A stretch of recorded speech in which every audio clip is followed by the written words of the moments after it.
Throughout the first few books of the Bible, we have been tracing the one story of God. How God is bringing about redemption and restoration through the family of Adam and Eve. So we saw that one of the descendants of Adam and Eve was Abraham, and that God, he entered into this covenantal relationship with Abraham, where he promised to make Abraham into a great nation, to give him descendants that would one day inherit the land that Abraham was now wandering in. So even though we want to focus on the book of Numbers, those promises that God made to Abraham are going to take center stage in the book of Numbers. And let's remember the storyline that we have been reading in the first few books of the Bible. God, he did bless Abraham, and eventually the family of Abraham grew into the nation of Israel. And so when we went through the book of Exodus, we saw that that nation of Israel, that they actually became slaves in Egypt. But that God, he delivered them faithfully. And then he led them to Mount Sinai, where he gave them these instructions on how to live. And so that brings us to the book of Numbers, which is primarily going to focus on the journey of Israel from Mount Sinai, where God gave those instructions and the Ten Commandments.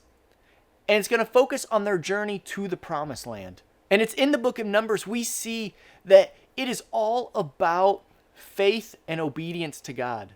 But it's actually going to show us what a lack of faith and what disobedience to God looks like through the examples of the Israelites. And so that first section of the book of Numbers, the first 10 or so chapters, focuses on their concluding time at Mount Sinai. And in that time, we get this picture that the Israelites are obeying and trusting God. That because of God's instruction that he gave them at Mount Sinai, it is working in the lives of the Israelites.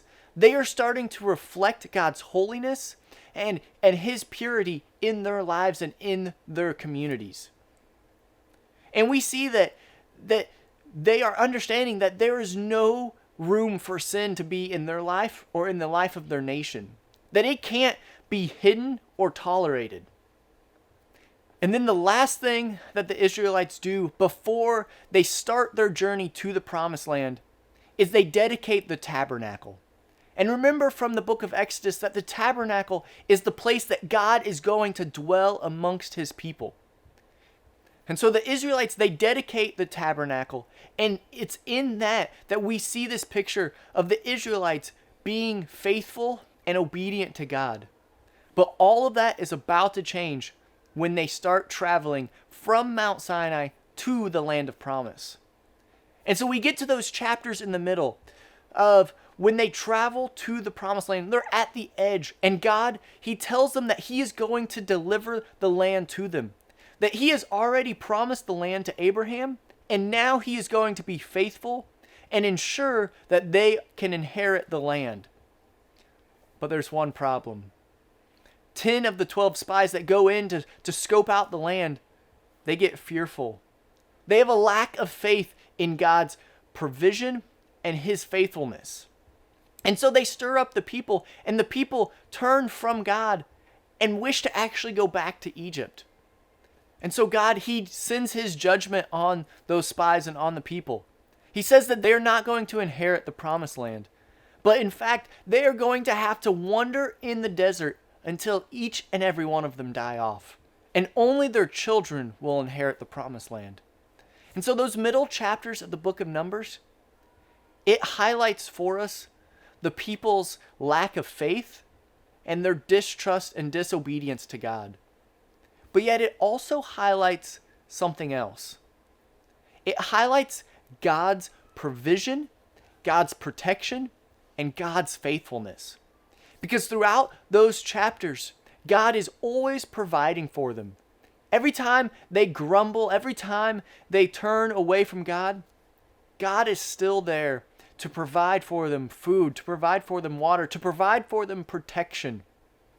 So God is still proving himself faithful, even though the people are going to challenge God's authority on every side. They're going to challenge and disobey his instructions. They're going to challenge the leadership of Moses and Aaron. They're going to even challenge the role of the Levites and the priests. But through it all, we see that God, he desires a relationship with his people. Yes, he is going to send judgment, but he is also going to offer grace, forgiveness, and mercy to the people of Israel.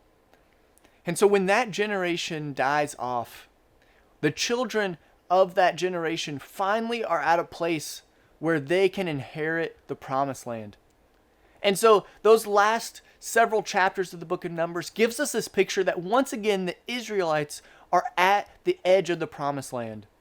They are ready to inherit it, and that they are being obedient and faithful to God.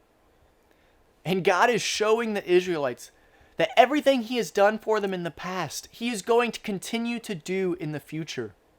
That he desires to pour out his blessing and life on the people of Israel. Because it is in the family of Abraham, specifically the tribe of Judah, that he is one day bringing about that person that is going to redeem and restore the world. And so as we close out the book of Numbers, it helps us to anticipate that coming Redeemer. It helps us anticipate the long-awaited Savior that Jesus is going to be. And what is Jesus going to be like? He is going to be a person that is going to be greater than Moses. Because all throughout the book of Numbers, Moses is pictured as being full of God's Spirit and leading in a way that honors and reflects God's character. But the book of Numbers also helps us to anticipate a new covenant.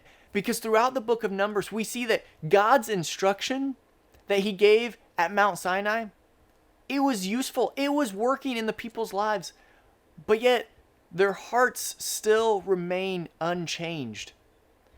Sin was still rooted in their hearts, and they needed a way for that separation between them and God to be removed, so that way they could truly experience God's blessing and life. And we know that through Jesus, that he established that new covenant, that new set of instructions from God of what it looked like to live in a relationship with God. One where the Spirit of God wasn't just on Moses and the 70 leaders of the Israelites, but that the Spirit of God was going to be poured out on all believers, so that way they could truly live out the identity as being a holy nation, a kingdom of priests. And so the book of Numbers, it leaves us with this anticipation of what Jesus is going to do in the New Testament, of the one story of God bringing about that redemption and restoration through his son Jesus.